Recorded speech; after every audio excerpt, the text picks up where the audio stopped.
Samantala, maagang sumabak si pambansang kamao Manny Pacquiao sa kanyang dibdibang training ngayong araw para sa laban nila ni Floyd Mayweather Jr. Agad siyang sumabak sa jogging at ensayo sa Wild Card Gym sa LA. Live mula sa Los Angeles, California, may news to go si Connie Sison. Connie. Yes, Howie. Tayo nga ay dito kakatapos-tapos lamang ni Manny Pacquiao na mag-train sa gym kanina dito sa may Wild Card dito sa may LA. At kasalukuyan ngayon na kumakain na ito kasama ng iba pang Team Pacquiao sa kanyang favorite Thai restaurant nakatabi lamang nitong Wild Card Gym. At alam mo, Howie, kapansin-pansin talaga na napaka in high spirits itong ating pambansang kamao, parati itong nakikipagbiruan, maliksi, at higit sa lahat nakita talaga natin yung kanya pa ring lakas early this morning dahil sa kanyang pagtakbo na ginawa. Tumakbo ito ng halos 6 miles mula sa kanyang mansyon patungo naman ng Pan Pacific Park, at doon ay nagdalawang ikot pa ito na round para sa kanyang jogging ng madaling araw. At pagkatapos naman ito ay nag-shadow boxing na ito katulad nung dati, nag-crunches ng sabi nga nila itong crunches niya umaabot ng 1,000 So talaga nakikita natin na naroon pa rin yung lakas, bagamat light training pa lamang din ang ginawa nito kanina, ay nakita natin talagang masaya siya, in high spirits, at walang kakaba-kaba o di kaya naman anumang pressure na kinakitaan natin ito kanina. In fact, madalas ito nakikipagbiruan sa Team Pacquiao at kumakanta pa ito kanina. Madalas ay nagbibigay ng sample ng kanyang entrance song na gagamitin nga na ilalabas naman, i-release pa lamang dyan sa atin sa Pilipinas sa mga susunod na araw matapos na magawa niya naman yung MTV nito dito sa Amerika.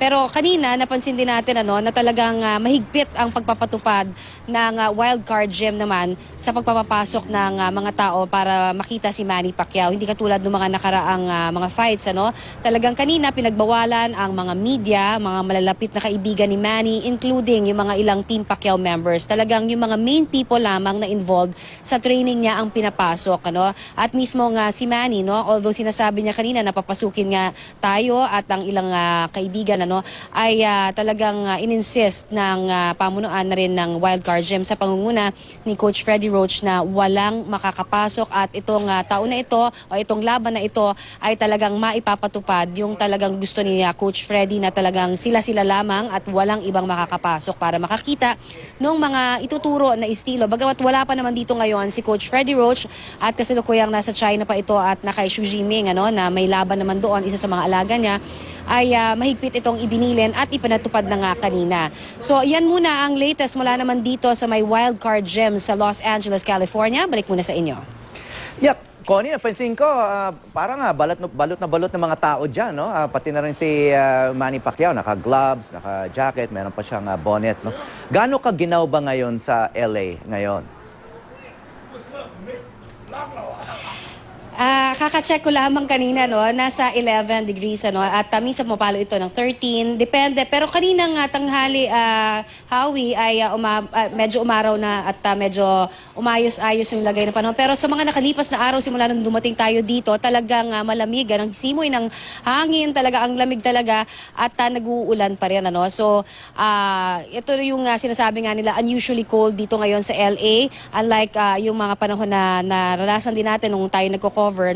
Pero ang sinasabi nga ni Manny, kahit na malamig ay tuloy pa rin ang kanyang pagja-jogging kahit madaling araw. Minsan pumapalo nga ito ng 9 degrees, pero despite that ay wala tayong kinakakitaan na talagang parang natatamad ang kahit sino man doon sa Team Pacquiao na sumasama rin sa kanya. Mismong si Manny ganado kahit malamig yung panahon. Pero yun nga lang, kanina alam mo, Howie, napansin natin na doon sa pag-alis niya mula sa kanyang tahanan, naka-shorts lang dapat itong ating pambansa kamao na magja-jogging. Pero sa sobrang ginaw, nagpalit nga siya ng jogging pants at nagdoble pa ng kanyang jacket. Ganong kalamig.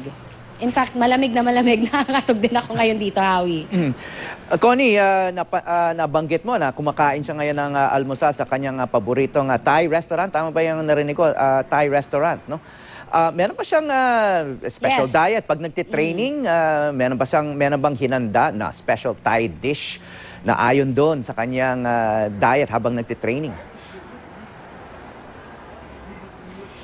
Alam mo, si Manny kasi ever since wala naman talaga siya na talagang diet na sinusundan, ano. Pero yung mga favorite niya, paulit-ulit lamang din, ano, na in-order dito sa Thai restaurant na ito. At gayon din, syempre, yung kanya namang usual na tinolang manok. Pagdating naman sa bahay, hindi ba, may banana pa rin siya. Yan ang nakikita natin everyday. Meron din siyang daing. Yan. At dito naman sa Thai restaurant, basically ganun pa rin, ano, yung pad thai na paborito rin niya, yung kanin na may mga sahog-sahog din at spices. Yan yung mga parati nilang in-order naman dito at nakita natin. Pero wala talaga specifically na talagang strict diet, ano, na tinutupad. In fact, ito ay hindi breakfast, ha. Ito ay kumbaga merienda na dito sa atin dito sa LA, ano. So pagkatapos ng matinding training, agad kumakain at nagka-carbo loading nga itong ating pambansang kamao dahil na rin syempre sa tindi ng kanyang training, although light pa ito, ano, kung tutuusin. Pero ganun talaga, no, ang kanyang routine. Every time nanggagaling siya sa gym o sa training man sa Pan Pacific ay malaki ang chance syempre talaga na kumakain ito ng maraming kanin at mga ulam na paborito niya. Okay, maraming salamat, Connie Sison.